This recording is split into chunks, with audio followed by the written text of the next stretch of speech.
Jai Ram Ji ki. The topic is sampling. The objective of this topic is importance of sampling in analysis of food. We will describe different sampling techniques and find ways to draw a representative sample from the lots, prepare sampling plans, and we'll talk about standards and guides on sampling. So what is a sample? Sample is nothing but a portion of a product, a small piece from the bulk, which we call also as lot, a fraction of the bulk, which we call as population. So basically sample is a namuna, in Hindi we say. Why do we need a sample? Because we want to get an idea about features of a product or lot or population. From the sample, once we draw and check that sample, if it is representative, we can know details about the whole lot.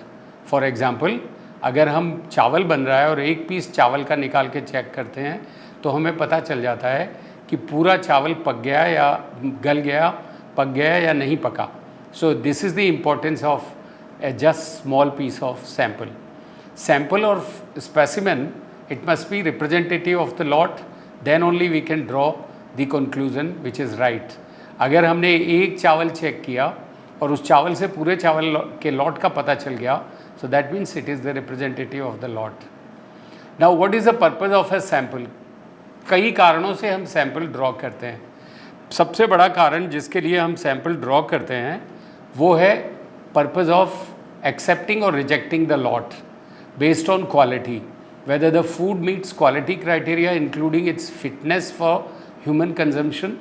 Human consumption fitness is the most important criteria जिसके लिए हम sample collect करते हैं. Also we collect the sample for grading of foods based on constituents, safety of the food and shelf life of the food.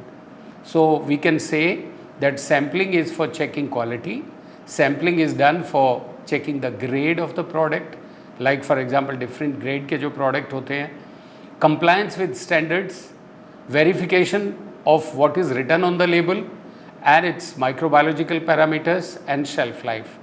So basically sample and sampling, they play a vital role in food trade in accepting or rejecting a lot of foods. So what is a lot or population we must understand.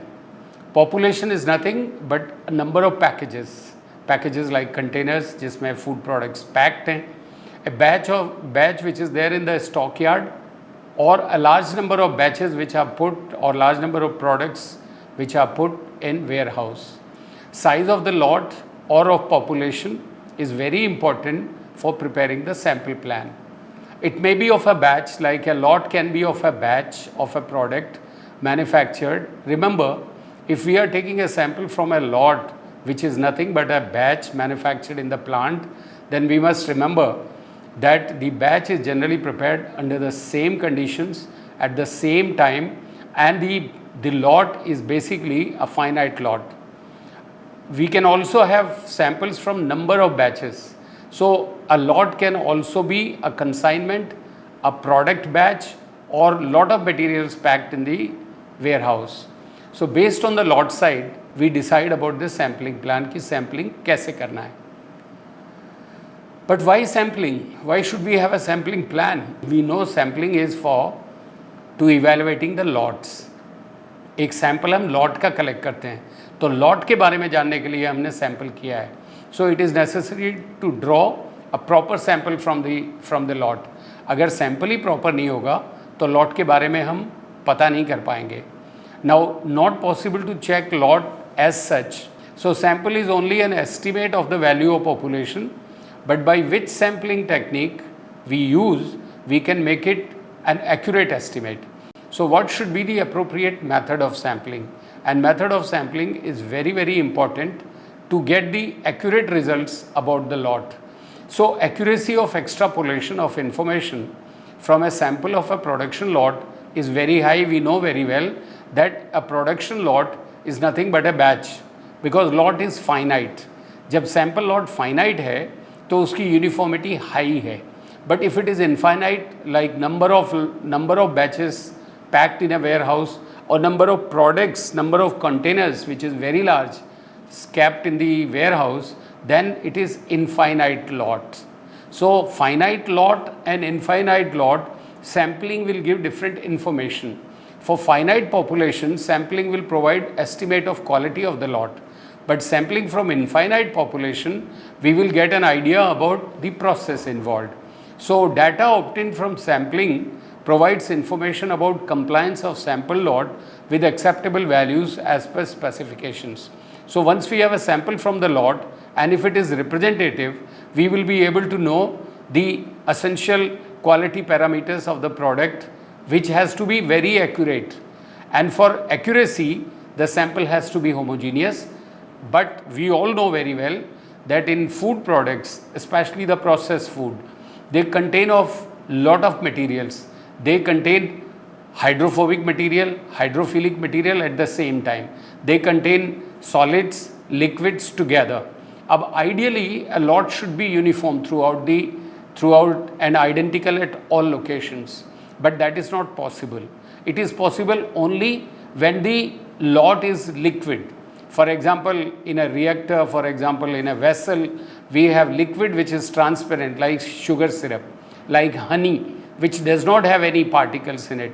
So this kind of homogeneous lots, when we draw sample, the results obtained from such samples will be accurate and will talk about the lot very, very correctly, accurately. So we know very well that in practical terms, the food products are heterogeneous. They are never homogeneous. The polarity difference, the particles are of different sizes, shapes. So processed food contain various kinds of heterogeneity involved in it. The sampling plan should be as per the homogeneity and as per the heterogeneity, and taking care of the heterogeneity, we have to have a sample plan and adopt a sampling method. Generally, we follow the random sampling. Why random sampling? Because in random sampling, there is no human error involved. It is independent of human error. So chances of error because of judgment, because of the person's mistakes is ruled out.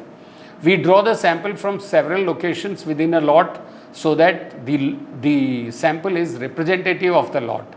For liquids, as I just said, if it is in small containers, we just shake the container, and if it is in large container, we may just aerate the container to bring homogeneity. But sampling from the solids like grains from a wagon, grains from a truck, or grains in the warehouse, mixing is impossible. So what do? We do sample drawing from different places, from various points in the lot, but again in the random manner. Now there are sampling errors involved in it in the case of solids. For example, आटे की बोरी में आप sample draw करेंगे तो उसको different corners से आप उसमें से पियर्स करके लॉट सैंपल निकालेंगे, छोटे छोटे सैंपल डिफरेंट लोकेशन से निकालेंगे. लेकिन अगर आप ग्रेन्स में से सैंपल कर रहे हैं, चावल का सैंपल कर रहे हैं, गेहूं का सैंपल कर रहे हैं, दाल का सैंपल कर रहे हैं, तो पार्टिकल साइज एंड शेप के अनुसार सैंपल डिफरेंट हो जाएगा. अगर राउंडेड पार्टिकल्स हैं और अगर राउंडेड पार्टिकल्स हैं इजीली आ जाएंगे, लेकिन अगर डिफरेंट शेप्स में पार्टिकल्स हैं तो उसमें ट्रायर में आएंगे नहीं. इसी प्रकार से यदि मान लीजिए सॉलिड आपका हाइग्रोस्कोपिक है तो वो स्टिक भी कर सकता है सैम्पलिंग डिवाइस से. So we have to be very very careful about at the time of drawing the sample. अगर सैम्पल हम हॉरिजॉन्टली ड्रॉ कर रहे हैं या वर्टिकली ड्रॉ कर रहे हैं उससे भी अंतर पड़ेगा. So in horizontally drawing samples larger amount of smaller size particles will come. In vertically drawn samples, it will be much less. So method of sampling will play a vital role in this case. After we have collected the sample, we must remember that collection of sample has to be done in a manner that the reliability of analytical data are absolutely perfect. The collection of the sample, representative sample, has to be sent to the lab. The lab should prepare the sample, and the preparation of the sample is done as per the analytical method involved. So basically 3 steps are there. We collect the sample, we prepare the sample for analysis, and then we analyze the sample.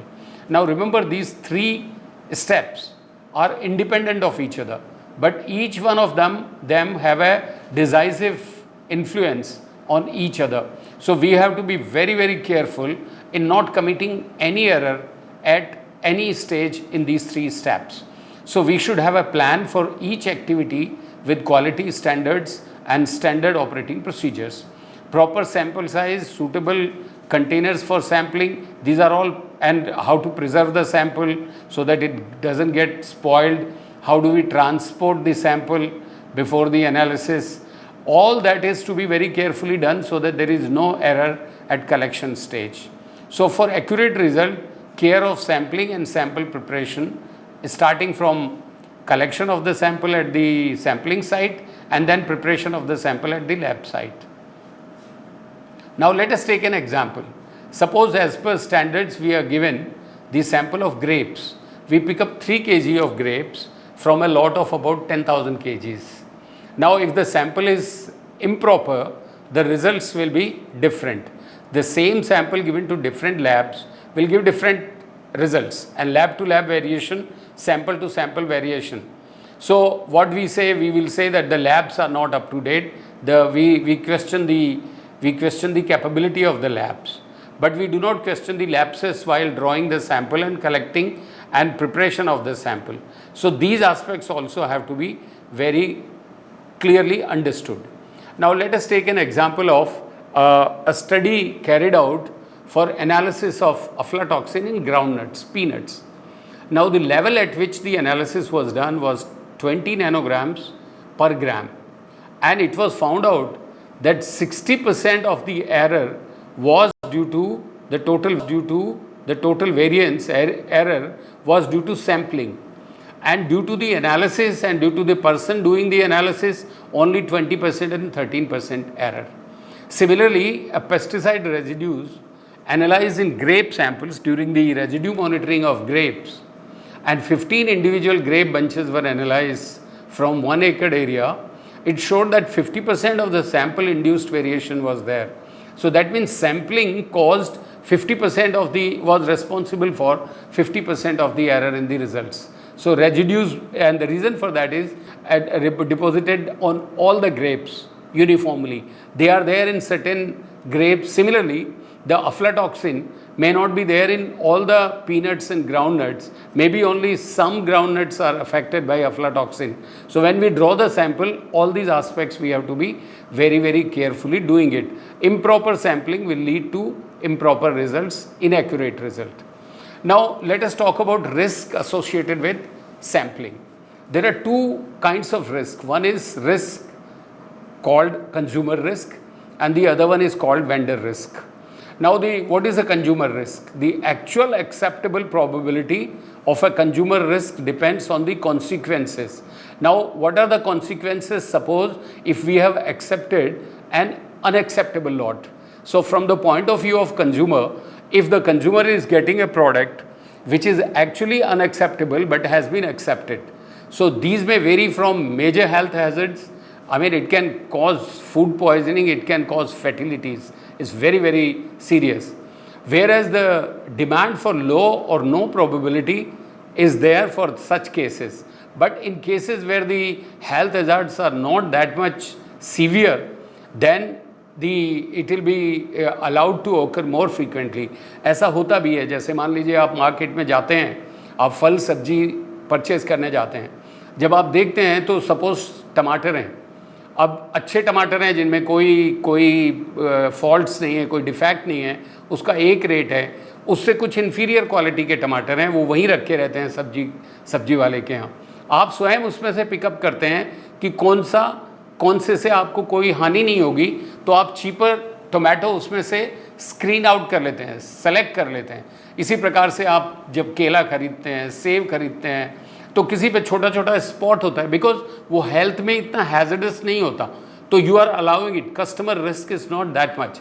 But यदि मान लीजिए आपका कोई product बहुत spoiled है और जिससे आपको हानि हो सकती है, विच कैन बी फैटल, तो आप बिल्कुल एक्सेप्ट नहीं करेंगे. In the case of vendor risk, it is the probability of rejecting an acceptable product. An acceptable probability of vendor risk is generally 5 to 10%. So it is not that high, and the care is taken to ensure that the consumer risk is minimized. What are the sampling errors? Let us talk about it. So there are three terms. One is variance, the other one is precision, and third one is accuracy. Remember, we have talked about three aspects: number, sample collection, sample preparation, and analysis.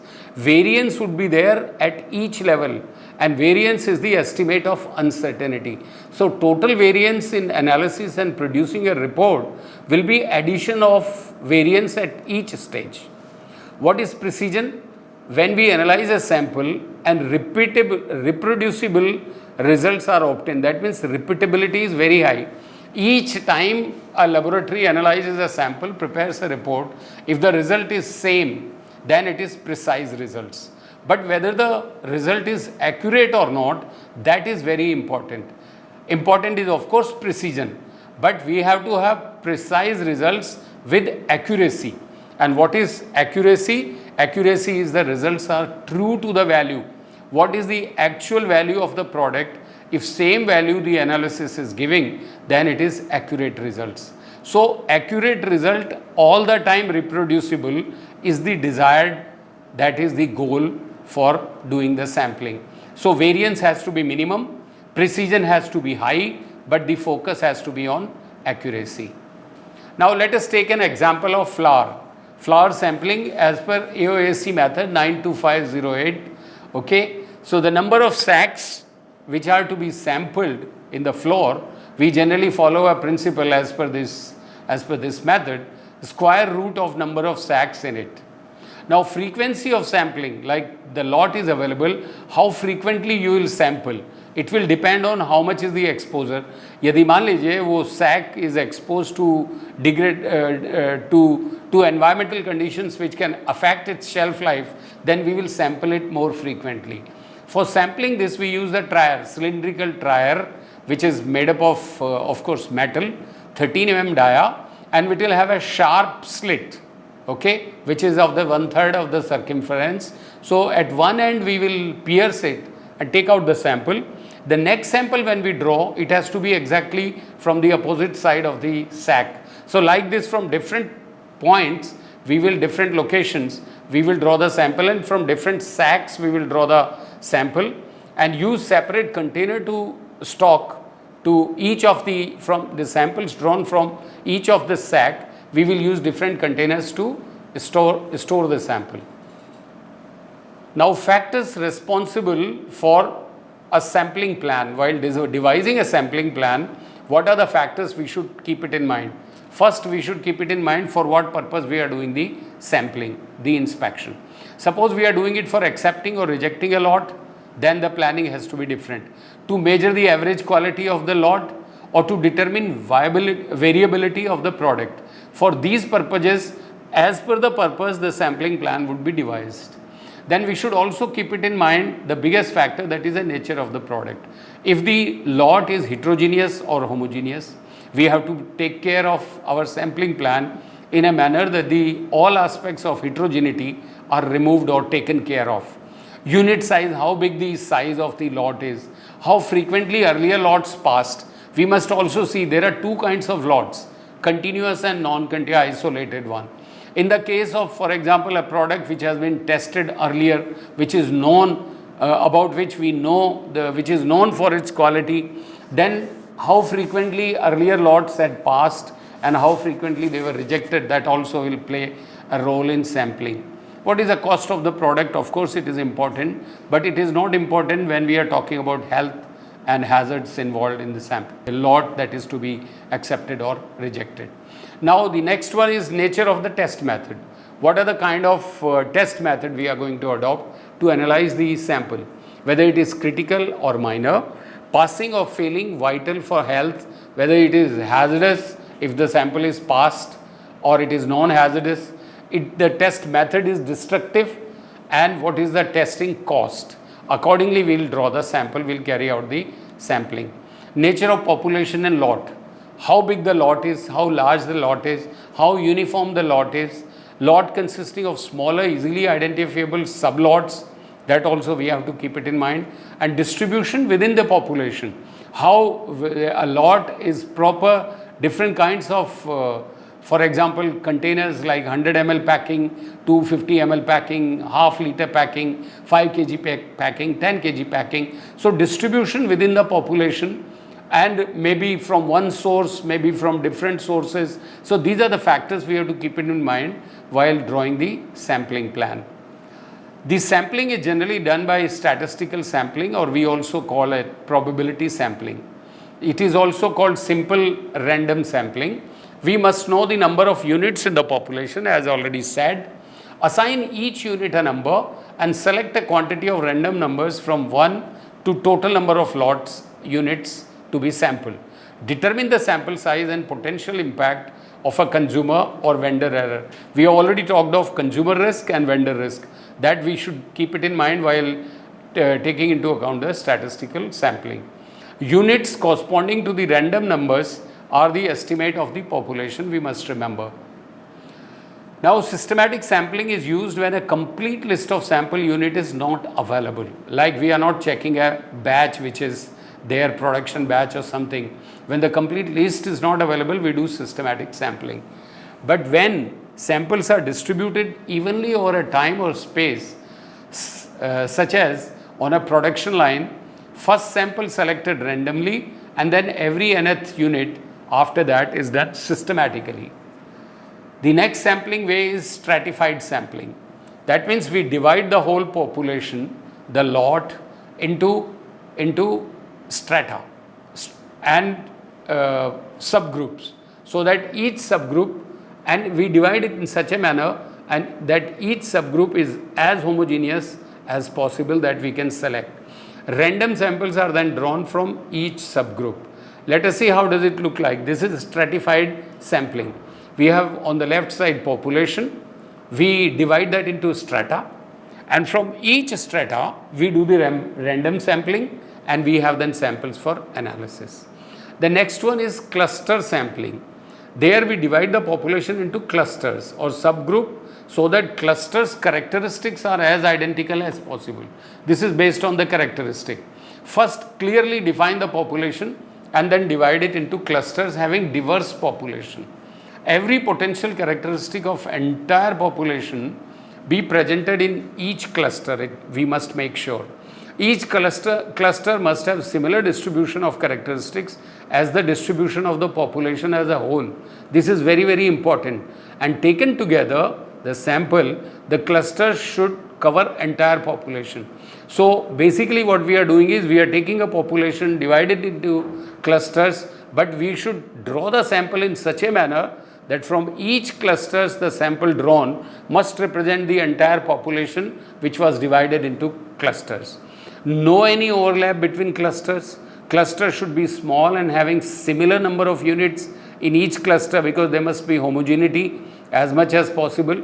Clusters are sampled randomly and may be either totally inspected or subsampled for analysis. Then we do the composite sampling, that is more in the case of bulk sampling when we do used obtain samples from bagged products such as flour, seeds, larger items, grains. So two or more samples are combined together. So number of samples we collect. So we combine them together, make a composite sampling before analysis. Let us see cluster sampling. This is first we define the population, the complete population. We make clusters. As you see here, we try to do clusters in such a way that the samples from all the clusters, the whole population is represented there. With these words, I say thank you very much for the time that you have given for this part of sampling. Jai Ram Ji ki.